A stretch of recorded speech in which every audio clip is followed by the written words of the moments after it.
Well, this month's theme is about love. So we're going to talk about being broken on the mountain. How many of you remember the golden rule? All right, what does the golden rule say? Them do unto you. There, you got it. Most of us remember it. We learned it when we were kids. It comes from Matthew 7:12, and in essence, the golden rule is about love and compassion. Now, in the late 1700s and early 1800s, there was a man who lived in India by the name of Ram Mohan Roy. And he was one of the founders of Brahmo Samaj, which is a social religion, and it was the first religion in India that believed that there was only one God. And additionally, he was well known for spiritual reform movement. Ultimately, he was given the title of Raja, which means king or prince, because of his influence that he had on the education system, the spiritual system, and the political system within India. And additionally, he fought hard, clear back in the 17 and 1800s, to do away or abolish the practice of child marriage.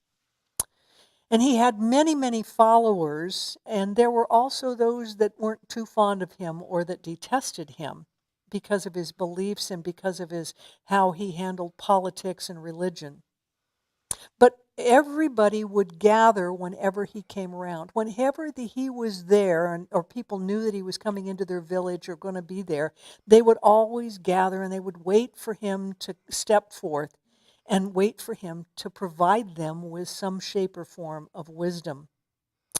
And this one morning he was in a village and they had just a slightly little elevated part of the town. And so as he walked from the village to that part that was kind of elevated within the town, people started to follow him, and they had already started to gather up there with the assumption that he was going to speak. And as he would walk by, they would bow in reverence to him and out of respect. And when he finally reached that little patch that was kind of elevated, he stopped and everyone became completely, totally silent and waited for his words of wisdom. And as he looked out on the crowd that morning, he said, "Now, let me tell you a story. There are two Buddhist monks, and they have prepared for a great deal within their life to walk up a mountain. They were going to take this journey that was going to take them several days to walk up a mountain, because at the top of the mountain they believed that Buddha was there, and they wanted to go meet their nirvana. And so both of them, highly respected holy men, came together and they started out their journey one day, and they got about halfway up the mountain, and one of the monks fell. And he took a major fall, and when he did, he broke his leg. And so the two monks decided that night that they would stay put and see if he didn't get better and they couldn't, he wouldn't be able to, with a little bit of assistance, go ahead and climb on up the mountain so that he would be able to meet Buddha. But of course, the next morning with a broken leg, there was nothing that could be done except he needed to get back down to the village that was beneath them, that they were several days away from, but he needed to get back down there so he could get medical assistance for his leg. And so when that happened, Ram Mohan looked out at the crowd and he said, should this man, the one who is healthy and doesn't have the broken leg, should he just leave his brother behind, or should he take him back down to the village? And after a bit of a silence, a young man who had listened very intently to what the master had said raised his hand and he said, "Why, I'd go ahead and make him comfortable and I'd climb up the rest of the mountain. That would be my intention." Now, Roy looked out at this young man with a very stern look on his face, and he said, "I know you thought your destiny was with Buddha. However, what if it was you that had the broken leg and was left behind?" And the very proud young man thought for a few moments and replied, "Well, I'd just accept my failures and I'd encourage my brother to go on his way." Now the prophet looked at the young man for a very, very, very long time. Finally, and said, he looked at the prophet looked at the crowd and said, "Who among you would go with this holy man?" And of course, the entire crowd laughed. And then he continued on in a very stern but kind way. "If you were broken, it would be your good fortune to be traveling with me. I would forsake all my goals, all my intentions to preserve life.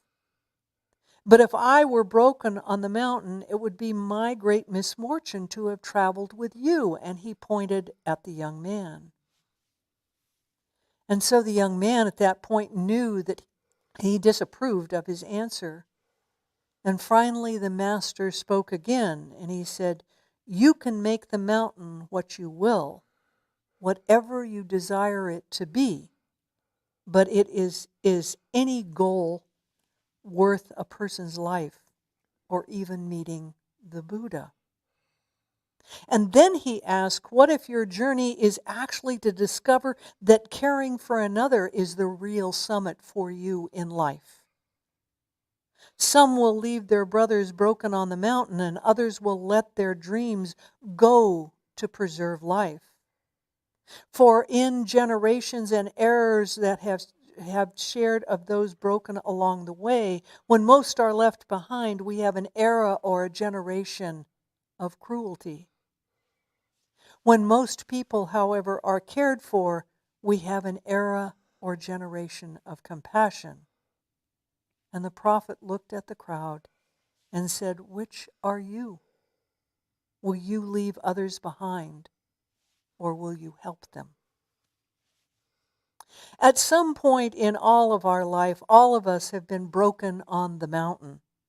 We have created dreams and intentions and goals in our life, and then for some uncertain reason, we were unable to complete that journey. Maybe it was an injury or a death in our family, a divorce, a loss of a job. If we were fortunate there was somebody, however, who showed us love and compassion, and we were able to carry on. I'll never forget, about 10 days into my walk on the Camino de Santiago, I was ready to go home. I had been up all night sick, and every time I walked into the porcelain goddess, I prayed, "Oh God, please heal me." Walking was a challenge with 8 blisters on my feet. I felt totally discouraged and broken. And after all, this was on my bucket list. This was my goal. This was my intention. And I didn't want to fail. After much prayer, I decided, what do you got to lose, Eileen? Let's just keep walking. And in next town came the affirmation that I had made the right choice to keep walking. I received divine right medical attention for my feet as well as my stomach, as well as suggestions of how to make that walk easier, what to do to take care of the blisters, and what to do to take care of my stomach in the next 25 days. It became easier because of the compassion and kindness that a couple of people showed me. The Dalai Lama stated love and compassion are necessities, not luxuries. Without them, we cannot survive. Ralph Waldo Trine wrote, "Compassion will then change itself into love, and love will manifest itself in kindly service. Such is the divine method." In the Science of Mind text, Dr. Holmes refers to the healing of the centurion's servant in Matthew 8:5. He states, "We have a beautiful story in our life of Jesus, which shows his great compassion and love for humanity, the healing of the centurion's servant." The desirability to have compassion and love for others has been the discussion in many of religions, and the golden rule as we know it in Christianity is also noted in Judaism, Islam, and Hindu spiritualities. Regardless of which spirituality we believe in, we are guided to a place of compassion and love. Research and various studies extol the benefit of love and compassion. Connecting with others in a meaningful way helps us to enjoy better mental, physical health and speeds up the recovery system or the recovery within ourselves for any disease. Based on a study conducted at the University of Michigan, our lifespan may even be extended and lengthened due to our giving of compassion and love to others. The reason a compassionate lifestyle it leads to greater psychological well-being may be that the act of giving appears to be as pleasurable as the act of receiving. Giving to others even increases our well-being above and beyond what we experience when we spend money on ourselves. At the University of British Columbia, they called in participants and they gave half the group money and said, "Go spend this on yourself." They gave the other half the same amount of money and told them, "Go spend this on others." At the end of the study, they called back all of the participants, and those who had spent money on others appeared to be happier, significantly more happy than those who had spent the money on themselves. And yet another study on compassion, levels of cellular inflammation were evaluated in people who described themselves as very happy. Inflammation is at the root of cancer and other diseases and is generally high in people who live under a great deal of stress. It was discovered that people who proclaimed themselves to be happy because they lived a life of pleasure, sometimes known as hedonic happiness, had high inflammation levels. On the other hand, people who were happy because they lived a life of meaning and purpose had low inflammation levels. A life of meaning and purpose is one focused less on satisfaction with yourself and more on other people. It is a life rich in compassion and love. So just what is compassion? Compassion literally means to suffer together. It has been defined as the feeling that arises when you are confronted with another's suffering and feel motivated to relieve that suffering. Compassion is simply a kind, friendly presence in the face of something that is difficult for someone else. Its power is connecting us with what's difficult. It offers us an approach that differs from the turning away that we usually do from others. Compassion is absolutely not the same as empathy or altruism. It is when our feelings and thoughts include the desire to help. While cynics may dismiss compassion as, oh, that touchy-feely stuff, scientists have found that when we feel compassion, our heart rate goes down. We secrete oxytocin in regions of the brain linked to empathy and caregiving, and feelings of pleasure light up within, and all of a sudden we want to help others. We certainly know, based on the studies completed, that compassion and love not only makes a difference in the lives of others, but also in the lives of ourselves.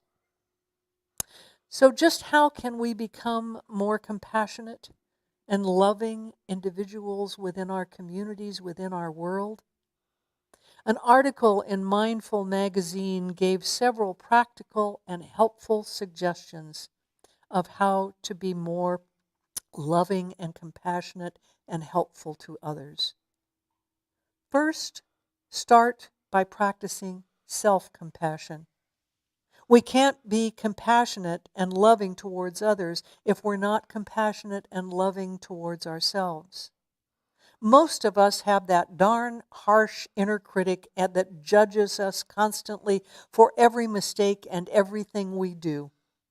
As long as we are self-critical, you'll find it difficult to be compassionate with others when they reveal their humanness in life. Put yourself in someone else's shoes. Life can be hard, but we're all doing the best that we can. As the saying goes, be kind, for everyone you meet is fighting the hard battle. And we've noticed that in recent couple of years because of COVID. Next, move beyond your self-referencing. Many of us as children were taught it's all about me. You know that mentality? My guess is we all know someone who has that attitude of it's all about me. We, however, in reality, as religious scientists, all know we are all one. It's not just about me.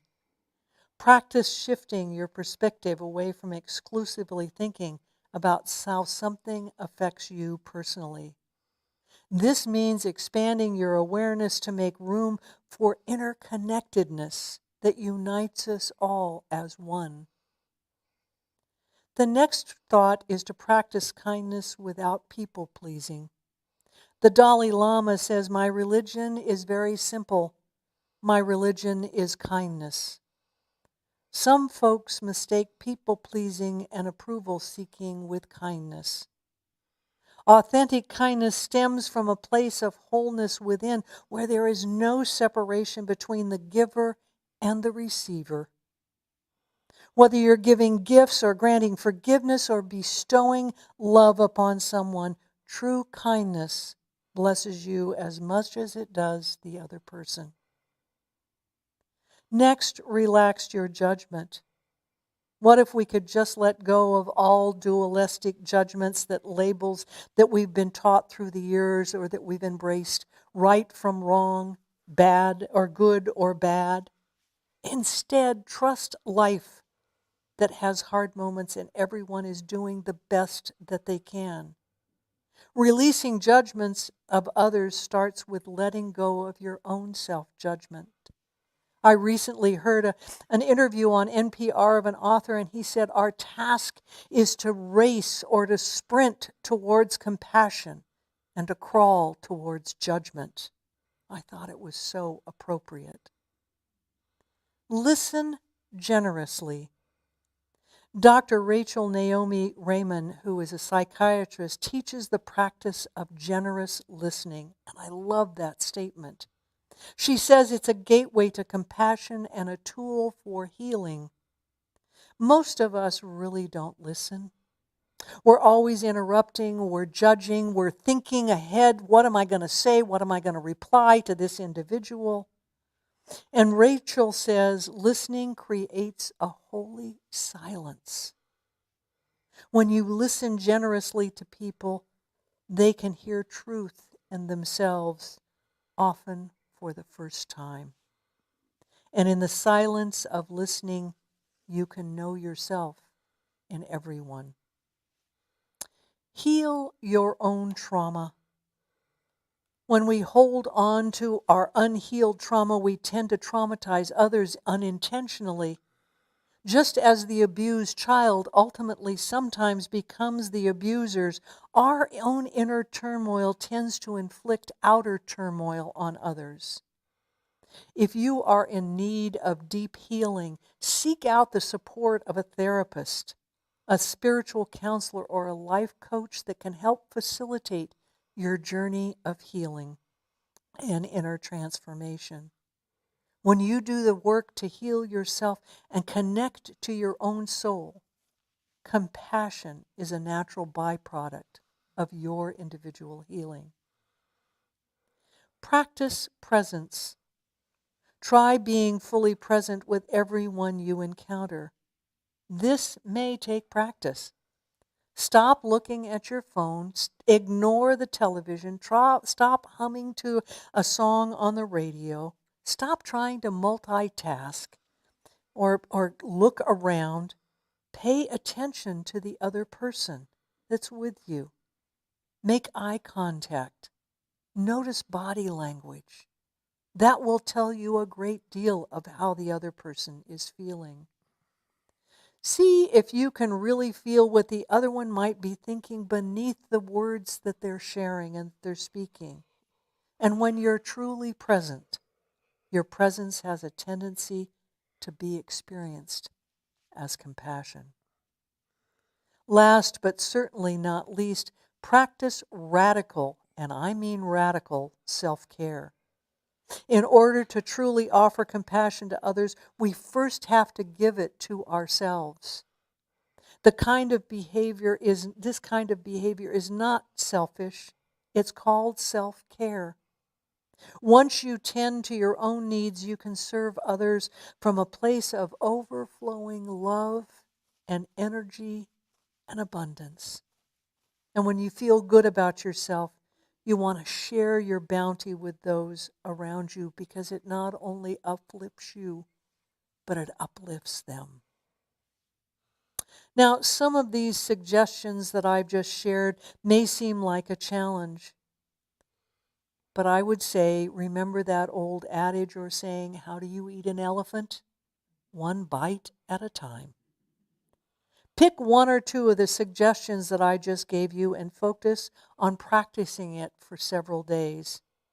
Once you think you are truly doing the process without really thinking about it, then begin to practice another compassionate skill.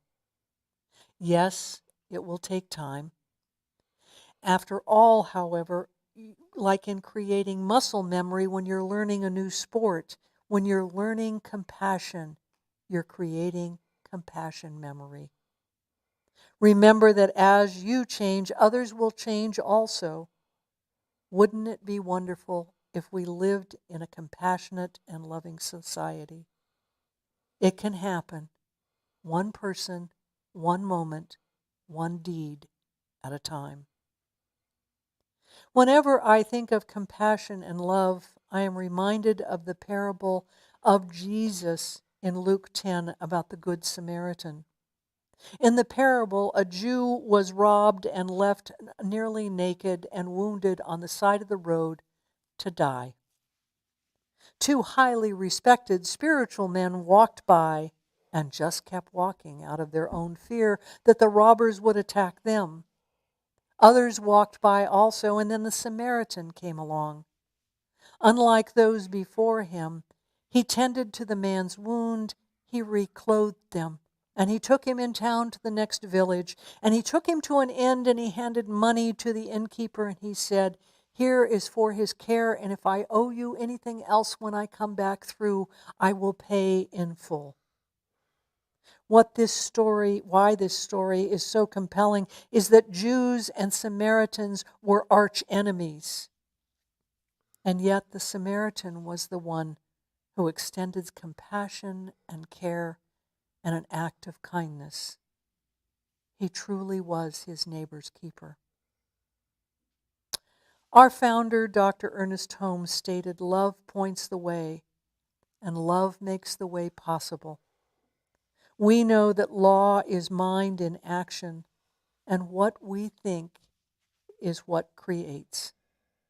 Love is the self-givingness of spirit that expresses through creation. When we're in that space of givingness through compassion and love, we are law in action. How will you show compassion and love in the days to come? How will you be the law in action? How will you be the Samaritan on the road of life? This is the truth in my life, and this is the truth in yours, and so it is.